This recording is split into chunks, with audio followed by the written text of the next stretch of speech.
Selamat siang, teman-teman. Terima kasih sudah bergabung pada sesi diskusi hari ini. Pada kesempatan ini, kita akan membahas chapter 5, yaitu Statement of Financial Position and Statement of Cash Flow dengan mata kuliah Akuntansi Keuangan Menengah Pertama dan dosen pengampu Ibu Wiwin.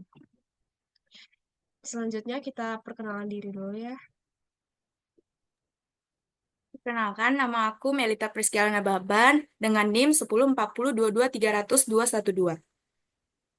Dan saya, Catherine Margareta Sida Butar, 104022 Dan saya Anastasia Widianto dengan NIM 104022400014.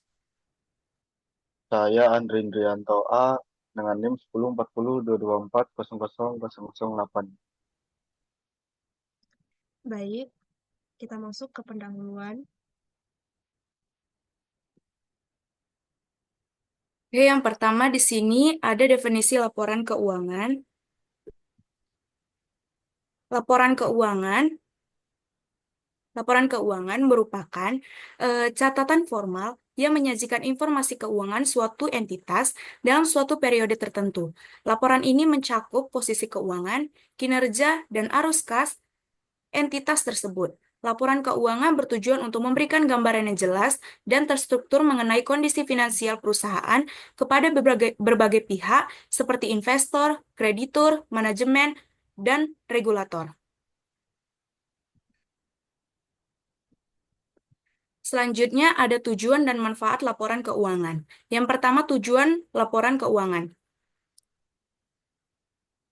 Poin pertama, memberikan informasi yang relevan dan dapat diandalkan mengenai posisi keuangan, kinerja, dan arus kas perusahaan. Poin kedua, membantu penggunaan laporan dalam pengambilan keputusan ekonomi. Yang ketiga, menunjukkan akuntabilitas manajemen atas sumber daya yang dipercayakan kepada mereka. Selanjutnya ada manfaat laporan keuangan. Bagi investor, menilai potensi return dan risiko investasi. Bagi kreditur, menilai kemampuan perusahaan dalam melunasi utang. Bagi manajemen, membantu dalam perencanaan, pengendalian, dan pengembalian dan pengambilan keputusan operasional.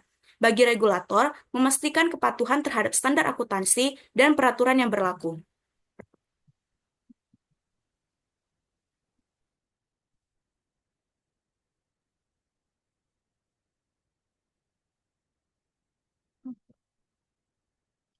Baik, di sini saya akan menjelaskan pengertian dari Statement of Financial Position.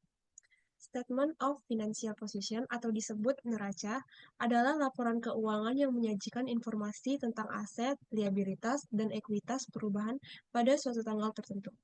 Tujuan utama dari laporan ini adalah untuk menilai likuiditas, solvabilitas, dan fleksibilitas keuangan suatu entitas.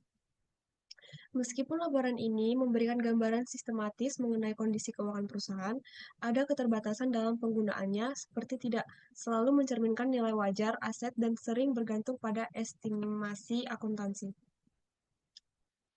Selanjutnya, ada beberapa komponen of the statement of financial position.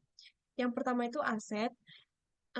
Ada dua ada dua aset, yaitu current asset, aset lancar, non-current asset, atau aset tidak lancar. Aset lancar itu ada kas, piutang, persediaan, dan aset tidak lancar itu ada properti, investasi jangka panjang atau goodwill. Yang kedua ada liabilities atau liabilitas. Liabilitas ini juga terbagi dua, yaitu current liabilities atau liabilitas jangka pendek, non-current liabilities atau liabilities jangka panjang. Di liabilitas jangka pendek itu ada utang dagang, beban akrual. Di liabilitas jangka panjang ada utang obligasi, kewajiban pensiun. Yang terakhir ada equity atau ekuitas. Itu terbagi dengan modal saham, laba ditahan, pendapatan komprehensif lainnya.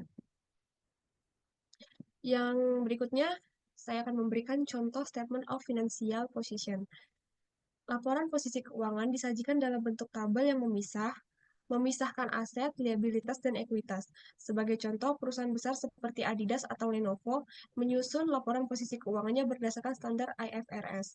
Laporan ini membantu menilai kekuatan finansial perusahaan serta potensi pertumbuhan jangka panjangnya.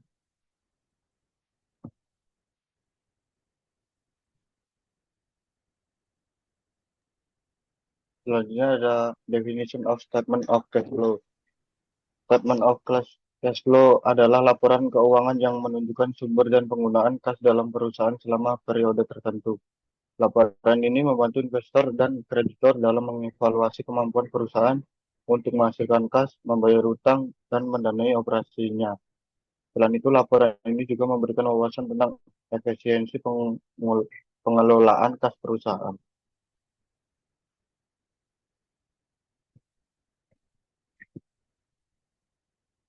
Nah, di sini ada klasifikasi arus kas.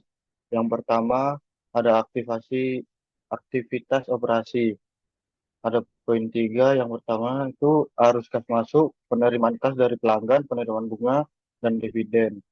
Yang kedua arus kas keluar, pembayaran beban operasional, pembayaran gaji, dan pembayaran pajak. Contohnya itu penerimaan dari penjualan barang atau jasa, pembayaran kepada pemasok. Yang kedua itu ada aktivitas investasi. Yang pertama arus kas masuk, penjualan aset tetap, penjualan investasi jangka panjang. Yang kedua ada arus kas keluar, pembelian aset tetap, pembelian investasi jangka panjang. Contohnya ada pembelian mesin baru, penjualan saham perusahaan lain. Yang ketiga ada aktivitas pendanaan. Arus kas masuk, penerbitan saham, penerimaan pinjaman. Yang kedua ada arus kas keluar, pembayaran dividen, dan pelunasan utang. Contohnya penerbitan obligasi, pembayaran dividen kepada pemegang saham.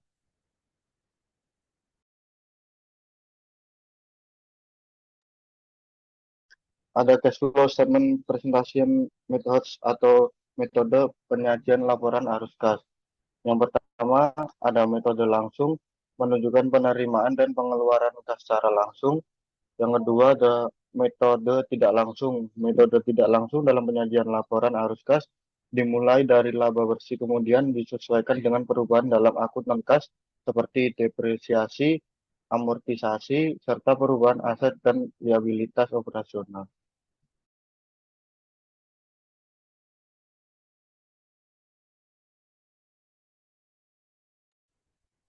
Di sini saya akan menjelaskan additional information in financial statements.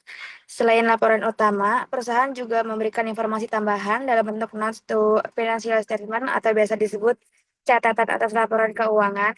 Catatan ini mencakup kebijakan akuntansi, pajak, serta komitmen kontraktual yang penting bagi pengguna laporan keuangan. Studi kasus pada skala Enron menunjukkan bagaimana informasi tambahan ini dapat memengaruhi persepsi investor dan kreditor. Financial ratio analysis atau biasa disebut analisis rasio keuangan. Analisis rasio keuangan digunakan untuk mengevaluasi kesehatan finansial suatu perusahaan. Beberapa rasio penting yang digunakan dalam analisis ini antara lain yang pertama, current rasio lancar, mengukur likuiditas perusahaan dengan membandingkan aset lancar dengan liabilitas jangka pendek. Yang kedua, debt to equity rasio utang terhadap ekuitas, mengukur leverage keuangan dengan membandingkan total utang dengan ekuitas. Yang ketiga, free cash flow, arus kas bebas, mengukur kas yang tersedia setelah pengeluaran modal. Contoh kasus dari beberapa perusahaan menunjukkan bagaimana rasio ini dapat digunakan untuk menilai solvabilitas dan kinerja keuangan perusahaan. Studi kasusnya, ada contoh laporan financial statements, akan ditampilkan contoh laporan keuangan dari perusahaan nyata. Studi kasus pada perusahaan Tax Consultant Inc.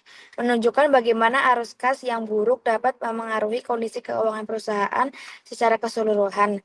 Analisis ini membantu dalam memahami penerapan teori dalam dunia nyata. Kesimpulannya, Statement of Financial Position dan Statement of Cash Flow merupakan dua laporan penting dalam akuntansi keuangan. Laporan posisi keuangan memberikan gambar aset, liabilitas, dan ekuitas. Sementara laporan arus kas menjelaskan bagaimana kas dihasilkan dan digunakan dalam periode tertentu. Analisis rasio keuangan membantu dalam menilai kesehatan keuangan perusahaan serta dalam pengambilan keputusan bisnis.